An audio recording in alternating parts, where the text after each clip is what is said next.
Confidence is the absence of doubt. Now, there's also a caveat there because it's also the absence of confusion. So how is this different to how most people go about their day-to-day life, thinking what confidence is, thinking what decisiveness is? Well, the difference is that we're not adding anything. In fact, we are subtracting, we are taking it away. Now, have you seen from my channel, I have quite a lot of influence on the Theravadan Buddhist school of thought, and also some Mahayana and a little bit of Vajrayana and all that kind of good stuff. And you can see where the philosophy is coming from. When you're on the road to attaining enlightenment, nibbana, falling through into cessation, whatever you want to talk about, you're not adding anything to your practice. You are not adding anything to your experience of life. In fact, you are taking away the various different filters through culture, through what we've been taught, through maybe our gene selection, what kind of way our genes lean into and all that kind of stuff. From all of this stuff, we are just taking away the filters that these put on reality, on the reality that we live. And from that, you get that which is. Which sounds very confusing because we're talking about the very essence of something that isn't. So why, in the first 1 minute of this video, am I going into really deep classical Buddhist scriptures and probably losing about 50% of the audience? Because it's absolutely crucial to understand this framework of reality when it comes to never having self-doubt again and never holding yourself back, and also as a result of those two things, actually having an authentic, strong, yet soft-spoken confidence. So this video is split up into 3 different sections. First section is something which we're going to call an impulse diary or an impulse meditation, and we'll get into that later. This is the absolute key foundation that we need to go into and look at when it comes to us building our relationship with ourselves, our intuition, because it's from intuition that we can learn to trust ourselves more, and then from that trust we don't have any other choice except to be confident. Because if there's trust, there's no self-doubt. If there's no self-doubt, there's no confusion, which means there's clarity. Also, if there's no self-doubt, then it means that there's nothing that we can second guess about ourselves, and confidence just flows. So that's the first section. Second section is building up a relaxation state. So in one of my videos before, I talked about building a home base. This is part of an extension of that meta principle, building a home base. But instead of focusing maybe on something called metta, which if you've been a fan of this show, you've heard me speak about for a very, very long time. It's the Sanskrit and Pali word for loving kindness. Instead of focusing on that, we are focusing actually much, much more strictly on bodily relaxation. So it's more of a body exercise, more of a body home base. This is important because it's only from a state of relaxation that we can actually decipher whether this is actually our intuition speaking, it's actually us speaking, versus if it's actually a part of us which is less developed, or a part of us that doesn't have our best intentions at its heart. And then it leads to the third section. Third section is I'm going to give you a practical map or frame of reality which you can check back into to evaluate whether the decision you're making for yourself, the action that you're doing for yourself, is actually coming from a place and a state of clarity versus if it's not. So we'll get into the first practice right now. So I got this originally from one of my good mentors, Pierre de Souza. I was on a coaching call with him, actually. It was originally to do with having a predisposition to get lost maybe in a group dynamic or a group identity. So what that means in plain English is I'm a big extrovert, but sometimes I can get lost in the extroversion. And I lose touch with what I actually want, what I actually want to go towards, what I actually want to deliver for myself and also for the group. And instead I get sucked maybe a little bit too much into the group identity of wherever I'm being. Not to the point of crossing over like any of my real hard boundaries, but it was more in a very subtle way. There's this idea of an impulse meditation that you can do where you just sit in complete silence and boredom and you listen to what authentically arises around what you want to do. So you set the intention, okay, I want to listen more to my impulses. I want to listen more to my intuitions about what I want to do. And then you stay there for 15, 30 minutes. It's not a stimulating practice, but it is a practice which is going to absolutely change your life if you do it correctly. Because the context of which we're doing it now, lack of self-doubt, more confidence, effortlessly, is you will begin to develop an extremely, extremely good sixth sense in the moment. At the start, it won't be in the moment, but as we get better, it will be in the moment. You'll be able to get a really, really good sense of what it is that you actually want to do. In relation to what we are talking about, there may be somebody that wants to get started with this, but doesn't quite have the tools or knowledge about how or what or what's going to happen. This is what I want you to do. I want you to just take 15 minutes out of your day and sit with the intention that I am going to allow whatever authentically arises for me in terms of direction where I want to go. I'm going to just allow this space to be here. And maybe at the start in that space, you'll be like, hey, are you guys ready? Right? I want your intuitions to come up. I want all this stuff to come up. But nothing comes up. That's perfectly okay.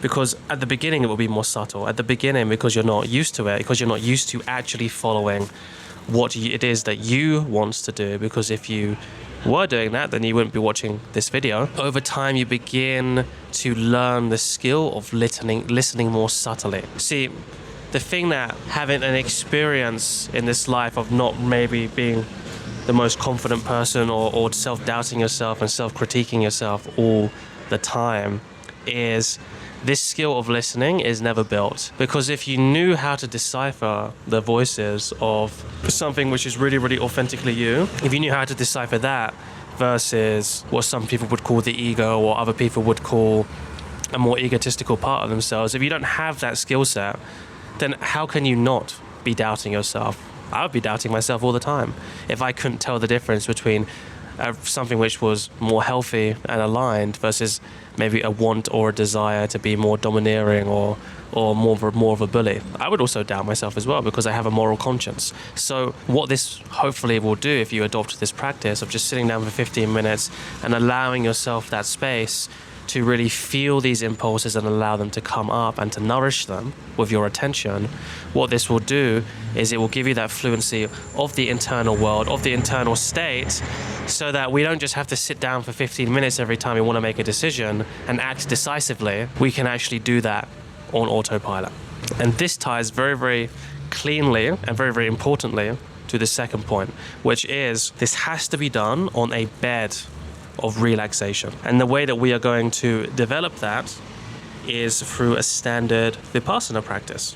Okay, so Vipassana practice, for those of you that don't know, is we start with our attention right on the point of the crown of the head. Our attention goes there, we close our eyes, and instead of visualizing where this is happening on the body, right, instead of doing that, we are just feeling a body scan go all the way down like this. Now this is originally a practice all the way down to your feet, and then instead of coming back up and kind of scanning it up, you just come back to the top of your head and you keep on scanning down. This is a practice in Theravadan Buddhism that became very, very popular for whatever reason. I'm not sure why. And it's usually used as a way to develop insight into how the mind works, into how the nature of suffering works. We're not using it for that process. What we're using it for is every single time this line of awareness goes down, you are relaxing your body with that. The numbers I'm giving you are just numbers in terms of how to practice. But that is the absolute minimum prescription. I would suggest you do a lot more of this if you're really motivated to want change. And if you do this, then you will see results.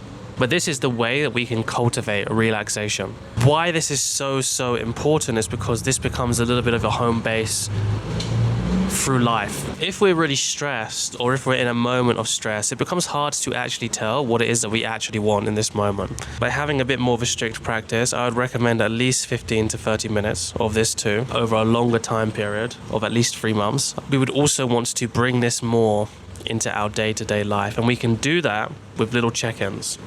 Little 1-minute check-ins where we have a timer on our phone every hour which reminds us to check back in, and we can just do a Vipassana practice so we can bring a baseline level of relaxation with us whilst also doing a more focused practice at the same time.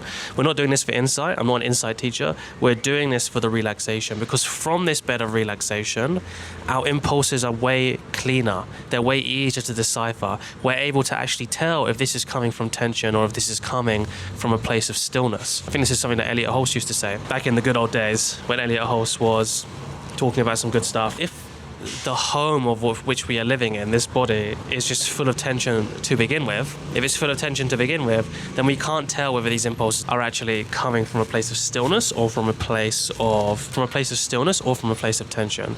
And I hate to give the game away, but if it's coming from a place of tension, then this is something which is not going to serve you, and it's just going to sow further doubt into your mind, because you'll act from this place thinking it's an intuition. Most of the time it will turn out to not be a cool thing to do, and then that will make this self-criticism, this self-doubt happen even more. And if this sounds really interesting, I have my one-on-one link below, where I actually get to hear your story and give personalized feedback, exercises like this, much more in depth, as well as personalized shadow work and meditations. Basically a long-term kind of big picture mental shift. If that sounds interesting, I have my one-on-one link below. Which leads to the third point.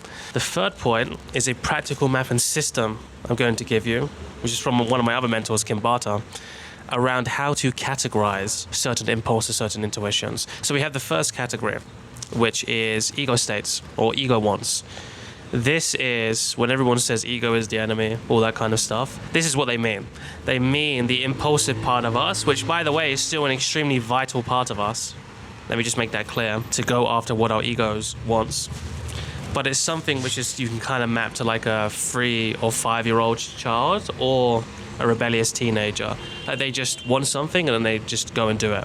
Like, oh, I want to eat this McDonald's, and I go and eat this McDonald's, and if my mum says I'm not allowed to eat McDonald's, and I start crying. That's like an ego want. These can be very easily confused with intuitions, because the speed at which they come is very similar, because there's no rationality. So whenever we have rationality in this, it takes a long time to check in, because rationality has to run all the tests, has to run all the simulations. That's what it's good for. It's good for us to not get misled. So this is the first stage. It's called ego wants. Most likely, if an impulse is coming from this, the blind spot you have to be aware of and be careful of is this aligned with the whole of me, or is it just serving this ego part? Now this is similar for all of them, but especially when it comes to this, like I said, there's nothing wrong with having an ego want of wanting to go eat a burger and then eat a burger, but the context which you have to check that is do I have a diet? What about me tomorrow? Am I going to feel better? Or am I going to feel worse? Right? So with this, you have to make sure you're expanding out the ego want, and if it's applicable to all of yourself and all parts of yourself. The second one is a belief-based structure. Now this is much slower than an ego want, because you have to check in with your preconditioned belief system. Like let's say if you're super Christian or super conservative Buddhist, before you make a decision, you have to check in. Is this following the 10 Commandments? Is this following the 5 precepts? Or what about this example from Jesus' life or the Buddha's life? You know, and this is to all religions as well, all conservative religions. You see how that takes a long time, but it's still not rational. It has a slant of rationality, because you're still putting against checks and balances of a certain belief system, but it's not rationality in the sense of you are conducting your own experiments or you are testing it on your own. You're testing it against what a religion or what a doctrine or what a belief system is consistent with. So what these are, how these are useful, is because they're super consistent. Okay, they make you very morally consistent. They make you much more reliable. This is why when societies start exhibiting belief-based systems, that's how societies are able to actually create big groups together, because they're able to agree on ideals and principles, and they can be somewhat, if not almost fully secure in the fact that other people are going to keep to this as well, because they also are following a belief-based structure. Whereas with ego-based structures, it's very tribal, it's very nomadic, it's very scattered. You can't really trust this person as far as you can throw them, to be honest, because they don't have a belief system they're operating from. It's just about, I want this, I'm going to go get this. So it's very spontaneous. The third type of impulse you can have is a thinking-based system. This is faster by about a country mile compared to belief-based systems, but it's not as fast as ego-based systems, because thinking is using the rational brain, the thinking mind, to come to a logical conclusion. Okay, so with the example of McDonald's and a burger, whilst the ego-based system is, oh, I want this, so I'm going to have it, a belief-based system might be, is the animal raised in the way which is consistent to my animal welfare beliefs? Or is the CEO a good Christian? Or is whatever. Those kind of examples. And the thinking-based system would be much more inclined to ask, is this actually good for me? What are the ingredients? How were the animals raised? Not in terms of a belief-based system, but in terms of, whereas a belief-based system, the animals could be raised by a good father and a pillar of society, and that's good enough. Whereas somebody who's concerned about animal welfare and is operating at a thinking level would be much more concerned about, well, how are the animals actually being kept? Is there a third party testing them? Can I actually trust this person? Right? So it's much more critical, and it's much quicker than belief-based systems because you don't have to check into an external belief-based system. You're checking in with yourself, so that makes the bandwidth much, much faster. It's still adherent to our cognitive biases, so you have to be careful with that. That's the blind spot at this stage. Like if you have a certain blind spot, your thinking system is going to have this blind spot as well. Now this is true for all of them, but especially with the thinking system.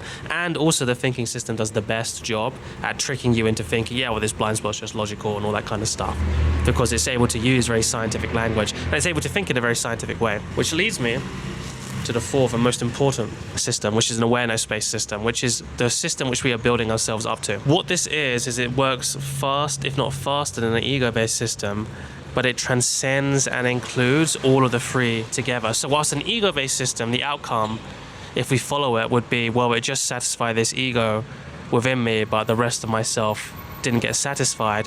When you have an insight from an awareness-based system, not only is it good for the awareness-based system itself, but it's good for the thinking, it's good for the belief, and it's good for the ego want. Because each stage, if it's healthy, transcends and includes the previous stage. So a thinking-based system includes belief and it includes ego-based systems, but it's dictated by the rational mind. An awareness-based system includes rationality, so we're not disowning rationality at any point, right? I could have an impulse. So if I have an impulse to like jump off this balcony over here, an awareness-based system isn't going to give you that impulse because it's integrated rationality, and it says you haven't got wings, you're not going to be able to fly, so you can do that if you want, but good luck, it's not going to work out. Whereas an ego-based system doesn't have that same critical thinking access. It could have like a dream and be on mushrooms or something. It could have a dream around being an eagle and flying, and I could try and do it right now because it's what I saw in a dream. Like there's no intrinsic rationality there. So the reason why I'm giving you this map is so you can map out the impulses that are coming up for you if you ever get confused. This is an absolute fail-safe when it comes to making sure that you are on the right track and you're not getting misled. Right? Whenever we don't have a map, whenever we don't have a framework, whenever we don't have something that's in-depth, it's very easy for us to be misled. And what we don't want to be in this exercise is misled, because then that just breeds even more self-insecurity, that breeds even more self-doubt, and that inhibits our natural confidence from coming through even more. And like I said, guys, if these kind of topics are really, really interesting, I do have my one-on-one link below where we can just have a quick chat, no hard sales or selling. So in conclusion, all three are essential. They're all in a relationship with each other. They're all part of the same throuple, okay? You need all three of these. But you can take the principles of what I'm saying. So we need something which covers the principle of listening and discerning your impulses. You need a principle which has something to do with a home base, building a good emotional home base, a good emotional state. So the way that we live life becomes much easier, and the way that we listen to ourselves becomes much, much easier.